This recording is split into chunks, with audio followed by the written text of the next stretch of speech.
तो दर्शकों, अप्रैल का महीना जल्दी ही शुरू होगा और हम इसमें प्रवेश भी करेंगे और ये ज़रूर जानना चाहेंगे कि ये आने वाला महीना हमारे लिए कैसा रहेगा। इसका क्या प्रभाव हमारे जीवन के प्रत्येक क्षेत्र में देखने को मिलेगा, फिर चाहे वो हमारा स्वास्थ्य क्यों ना हो, शिक्षा, करियर क्यों ना हो, प्रेम संबंध क्यों ना हो, विवाहित जीवन क्यों ना हो, कार्य क्षेत्र का माहौल कैसा रहेगा, व्यवसाय बिज़नेस के लिए कैसा रहेगा, ये ग्रह गोचर की स्थिति के अनुसार हम समझेंगे। तो दर्शकों, ये जो मासिक राशि की फलादेशी श्रृंखला की हमने शुरुआत कर रखी है, हमने अब तक आपको 8 राशियों के बारे में अलग-अलग वीडियो में बता चुके हैं और आज की इस वीडियो में चर्चा करेंगे हमारी 9वीं राशि धनु राशि के बारे में, यानी धनु राशि के जातकों के लिए अप्रैल का महीना कैसे रहेगा। साथ ही वीडियो के अंत में हम आपको बताएंगे कुछ ज्योतिषीय प्रमाणिक उपाय, तो वीडियो के अंत तक आप जरूर बने रहे। हरे कृष्ण दर्शकों, वैदिक एस्ट्रोकेज में आपका स्वागत है। मैं ज्योतिषाचार्य पूजा। तो धनु राशि वाले जो अपनी जन्म राशि या लगन के अनुसार देख सकते हैं, जो ग्रह गोचर की स्थिति बनने जा रही है वो इस प्रकार है। लग्नेश बृहस्पति आपके छठे भाव में वृषभ राशि में गोचर कर रहे हैं। सप्तम भाव में मंगल जो है मिथुन राशि में गोचर कर रहे हैं। चतुर्भाव में 5 ग्रहों का जमवाड़ा लगा हुआ है, यानी कि यहाँ पे राहु है, शुक्र है, बुध है, शनि है और सूर्य है। इसके ठीक विपरीत भाव में केतु आपके दशम भाव में गोचर कर रहे हैं। अब आप इसमें कुछ परिवर्तन भी देखेंगे, जैसे कि मंगल जो है 3 अप्रैल को कर्क राशि में प्रवेश कर जाएंगे, अष्टम भाव में आ जाएंगे पुनः, क्योंकि यहाँ पे मंगल पहले से ही थे।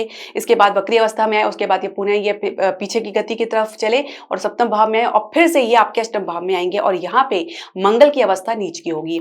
बुध 7 अप्रैल को मार्गी होंगे, शुक्र 13 अप्रैल को मार्गी होंगे और उसके अगले दिन 14 अप्रैल को सूर्य राशि परिवर्तन करेंगे और ये आ जाएंगे आपके पंचम भाव में। यहाँ पे सूर्य की अवस्था उच्च की होगी, यहाँ से आप ग्रहण योग से मुक्त होंगे, लेकिन शनि और राहु का योग बना रहेगा आपकी चतुर्थ भाव में, जो कि एक श्रापित योग भी कहा जाता है।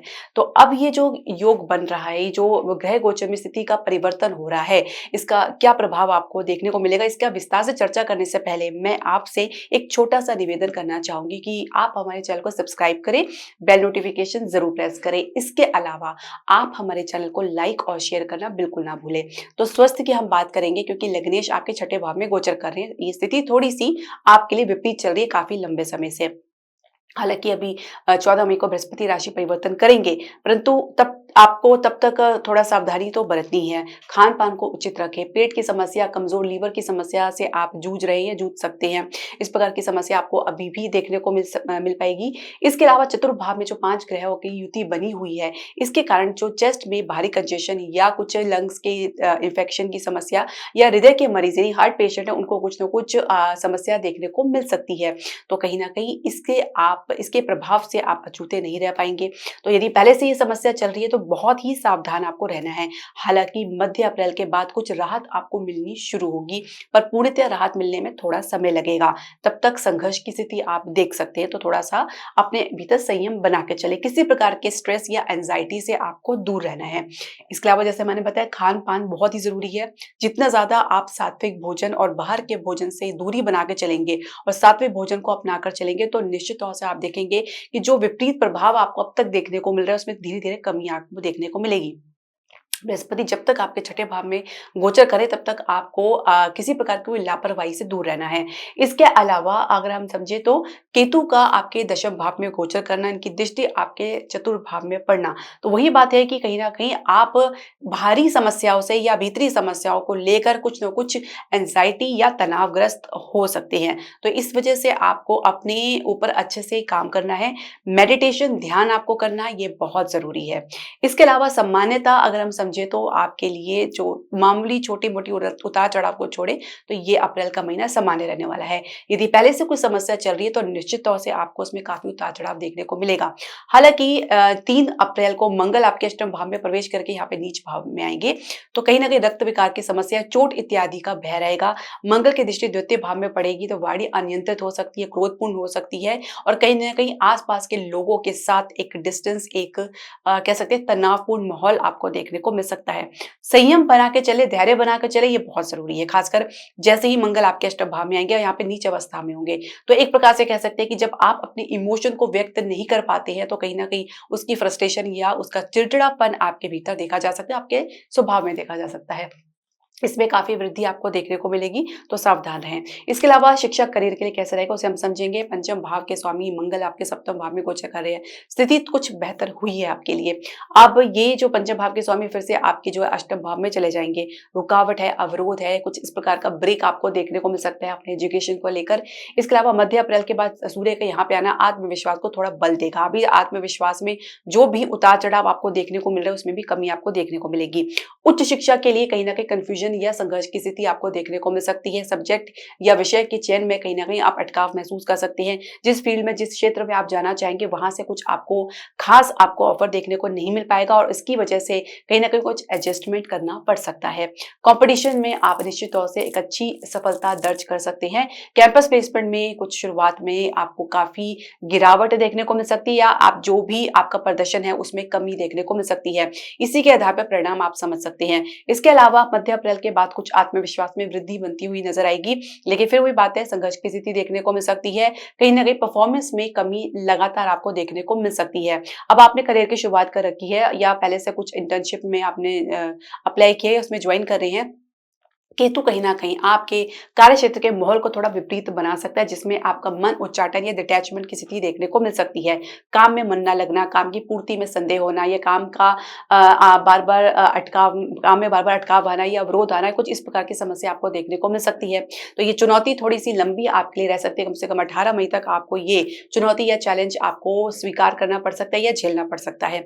तो कुल मिला के स्थिति थोड़ी-सी आपके लिए विकट रह सकती है और मैं ये भी कह सकती हूँ कि अगर आपने संयम से काम नहीं लिया, तो एक ब्रेक आपको अच्छा खासा देखने को मिल सकता है अपने करियर में। और ये भी संभावना है कि कोई जल्दबाजी में कोई डिसीजन भी आप ले सकते हैं, क्योंकि मंगल का अष्टम भाव में गोचर करना, उसकी दृष्टि द्वितीय भाव में पड़ना, जो वाणी आपकी अनियंत्रित हो सकती है, उसके कारण कहीं न कहीं आप समस्या में पड़ सकते हैं। तो कुल मिला के एक धैर्य है आपके पास, है पेशेंस है, इसी को पकड़ के चले तो आप इससे जो मुसीबत है जो अभी चल रही है, इससे आप ज़रूर पार हो जाएँगे। लेकिन जहाँ आपने अपना धैर्य खोया, वहीं वो स्थिति आपके विपरीत जा सकती है।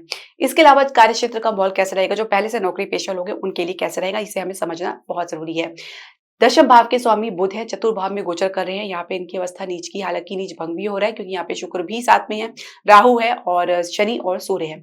अब इतने सारे ग्रह का जब प्रभाव आपकी सप्तम दृष्टि में आपको दशम भाव में पड़ेगा, तो कहीं ना कहीं आप एक ठहराव की कमी महसूस कर सकते हैं, इंस्टेबिलिटी आप देख सकते हैं, डिसीजन लेने में, निर्णय लेने में या कुछ आइडियाज इंप्लीमेंट करने में, कार्यान्वित करने में कहीं ना कहीं दिक्कतों का आपको सामना करना पड़ सकता है। केतु कुल मिला के आपकी भीतर किसी प्रकार की कोई ऊर्जा को संचालित करते हुए नजर नहीं आएंगे, बल्कि ऊर्जा को दबाते हुए नजर आएंगे, जहां पे आपकी अपेक्षा आधी अधूरी न रह सकती, जिसकी वजह से भी काम में कम मन लगना, ये आप इस प्रकार की समस्या देख सकते हैं। काम से मन हटना या आप कुछ बदलाव की तरफ ध्यान आपका जा सकता है, आकर्षित हो सकता है। हालांकि लाभ के अच्छे खासे संकेत आपको देखने को मिल सकते हैं और लाभ के लिए आपकी आशाएं बहुत ज्यादा हाई रह सकती हैं, यानी आपकी अपेक्षाएं बहुत ज्यादा हाई रह सकती हैं। तो इस पर आपको थोड़ा सा नियंत्रण बनाकर चलना होगा। शुक्र के साथ राहु का होना और राहु के साथ आपका शनि भी है, सूर्य भी है, बुध है, कहीं ना कहीं आप अपनी जो अहम है, अपनी सोच है, उसको आप सर्वोपरि रखेंगे और उसी में ही आप चलेंगे। किसी अन्य की सोच या परामर्श या सलाह को आप अस्वीकार कर सकते हैं या उस पर आप कम विश्वास दिखा सकते हैं। तो ये कुछ समस्या आपको देखने को मिल सकती है। इसके अलावा अगर हम समझे तो अगर आप जॉब परिवर्तन के लिए प्रयास कर रहे हैं, नई जॉब के लिए प्रयास कर रहे हैं, अच्छी सफलता आपको देखने को मिल सकती है। मध्य अप्रैल के बाद ये और भी आपको अच्छी गति इसमें देखने को मिल सकती है। खासकर एक आत्मविश्वास में जब वृद्धि होती है तो परफॉर्मेंस अपने आप ही इंप्रूव हो जाता है। इसके अलावा आपको स्थान से बाहर भी कुछ मौके मिल सकते हैं, पर उसमें बात बनती हुई नजर नहीं आएगी। व्यवसाय बिजनेस के लिए कैसे रहेगा, देखिए सप्तम भाव के स्वामी जो बुध आपके चतुर्भाव में गोचर कर रहे हैं और सप्तम भाव में मंगल गोचर कर रहे हैं, तो जो भी निर्णय ले रहे हैं निवेश के लिए, खासकर प्रॉपर्टी के बिजनेस में, रियल एस्टेट में या घरेलू उद्योग में जो निवेश कर रहे हैं, बहुत ही सोच समझ के आपको करना है। प्राप्त जानकारी के अभाव में भी आप पूरी तरीके से कह सकते हैं कि सफलता प्राप्त करते हुए नजर नहीं आएंगे, जब तक कि पूरी जानकारी ना हो। आपको बेस अपना मजबूत करके चलना है। इसके अलावा शेयर मार्केट में आपको इन्वेस्टमेंट से बचना है, कहीं ना कहीं इसकी वजह से कुछ नुकसान या गिरावट आपको देखने को मिल सकती है। विदेश के लिए आप प्रयास कर रहे हैं तो शुरुआत थोड़ी आपकी फेवरेबल रह सकती है, उसके बाद की जो समय रहेगा उसमें काफी उतार चढ़ाव या फ्लक्चुएशन देखा जा सकता है। उसी प्रकार से फाइनेंशियल सेक्टर में भी एक प्रकार से एक स्थिरता की कमी देखी जा सकती है, हालांकि शुरुआत में काफी इसमें ऊंचाई देखी जा सकती है। इसके अलावा अगर आप अन्य क्षेत्र से संबंध रखते हैं, जिसमें कंसल्टेशन है या कुछ लग्जरी आइटम है या कुछ ब्यूटी प्रोडक्ट है या इसके इसके अलावा कुछ आप लिक्विड बिजनेस से डील करते हैं, केमिकल के बिजनेस से डील करते हैं, तो उसमें एक अच्छी सफलता आप अर्जित करते हुए नजर आएंगे। अब प्रेम संबंध के लिए कैसा रहेगा अप्रैल का महीना धनु राशि के जातकों के लिए? पंचम भाव के स्वामी मंगल सप्तम भाव में गोचर करे तो विवाह की जल्दबाजी या विवाह की चर्चा में जल्दबाजी तो दिखाई रहे हैं, और परिवार पे किसी न किसी प्रकार का आप दबाव बनाते हुए भी चल रहे हैं। कुछ आप अपने उतावलेपन की वजह से भी, कुछ लापरवाही की वजह से भी, कुछ परिवार के साथ संबंध में आप गिरावट देख सकती हैं। एक चर्चा जो चल रही है उसमें कुछ खास सफलता मिलती हुई नजर नहीं आएगी। खासकर सप्तम भाव के स्वामी जब बुध नीच अवस्था में है और साथ में इनके साथ शनि भी है, सूर्य भी है और राहु भी है, तो ये एक प्रकार से कह सकती है कि गलतफहमी परिवार वालों के साथ रिलेशनशिप को लेकर देखी जा सकती है। उसके बाद पंचम भाव के स्वामी अष्टम भाव में प्रवेश करेंगे 3 अप्रैल को। उसके बाद ये काफी एक लंबा एक गिरावट या कह सकते हैं कि बहुत ज्यादा असहजता आप लोगों के बीच में देखी जा सकती है, एक अलाइनमेंट की कमी देखी जा सकती है। और सबसे बड़ी बात यह है कि कुछ अस्थाई ब्रेकअप की संभावना भी बन सकती है। खासकर सूर्य का आपका पंचम भाव में आना मध्य अप्रैल के बाद एक ईगो क्लैश की बहुत बड़ी संभावना बनती हुई नजर आ रही है, जिसमें एक दूसरे ऊपर ब्लेम करना और एक दूसरे को ना समझना, ना सहयोग करना और अपनी ही बात को आगे रखना, अपनी को ही समझना, ये कुछ समस्या आपको देखने को मिल सकती है। तो इससे आपको बच के रहना होगा। कम से कम 1 महीने आपको ऐसे ही देखने को मिल सकता है। इसके अलावा विवाहित दंपत्ति के लिए हम समझे तो सप्तम भाव के स्वामी, जैसे मैंने बताया, चतुर्थ भाव में गोचर कर रहे हैं और मंगल आपके सप्तम भाव में है। तो ये एक प्रकार से कह सकते हैं कि घर में एक सामंजस्य, सौहार्द की कमी देखी जा सकती है। एक प्रकार से विवाद किसी मुद्दे को लेकर या किसी घरेलू मुद्दे को आप समझ सकते हैं कि कोई ना कोई एक विवाद का विषय बना रह सकता है। संतान प्राप्ति के लिए शुरुआत तो थोड़ी सी आपके लिए फेवरेबल रहेगी, लेकिन मंगल का पंचम भाव के स्वामी का जैसे ही आपके अष्टम भाव में होना और वैसे भी लग्नेश आपकी छठे भाव में चल रही है, तो कोई कह सकते हैं कि मेडिकल प्रॉब्लम या इश्यू देखा जा सकता है। संतान के कारण भी यदि पहले से है तो कोई असंतोष की स्थिति बन सकती है, कुछ नुकसान या चोट इत्यादि का भय देखा जा सकता है। उपाय क्या करना है? देखिए, आपको अपने लग्नेश और सप्तमेश को मजबूती देनी है। लग्नेश के लिए आपको प्रत्येक बृहस्पतिवार को हो सके तो विष्णु सहस्त्र नाम का पाठ कर सकते हैं, पीले वस्त्र धारण कर सकते हैं, पीली वस्तु का दान कर सकते हैं, और हो सके तो आप जो है पीला चंदन या केसर का तिलक लगा सकते हैं। तो ये भी आपके बृहस्पति को मजबूती प्रदान करेगा। सप्तमेश के लिए आपको बुध का जो उपाय करना है, आपको प्रत्येक बुधवार को गणेश जी को 21 दुर्वा घास अर्पित करनी है। साथ ही आप चाहे तो गाय को हरा भोजन आप खिला सकते हैं। इसके अलावा यदि आप मंगल के कारण या पंचम भाव के जो स्वामी हैं उसके कारण कुछ अगर आपको नुकसान उठाना पड़ रहा है, तो मंगल के लिए आप सिंपल आप हनुमान चालीसा का नित्य आप जाप कर सकते हैं, क्योंकि ये बहुत जरूरी है। क्योंकि मंगल आपके अष्टम भाव में जाएंगे तो कहीं ना कहीं चोट इत्यादि का भय बना रह सकता है। तो इसलिए आप ये हनुमान चालीसा का पाठ आप नित्य करें। हो सके तो आप हनुमान जी के दर्शन भी कर सकते हैं मंगलवार को, और लाल वस्तु का आप दान कर सकते हैं। दान और जाप कभी भी निष्फल नहीं होता।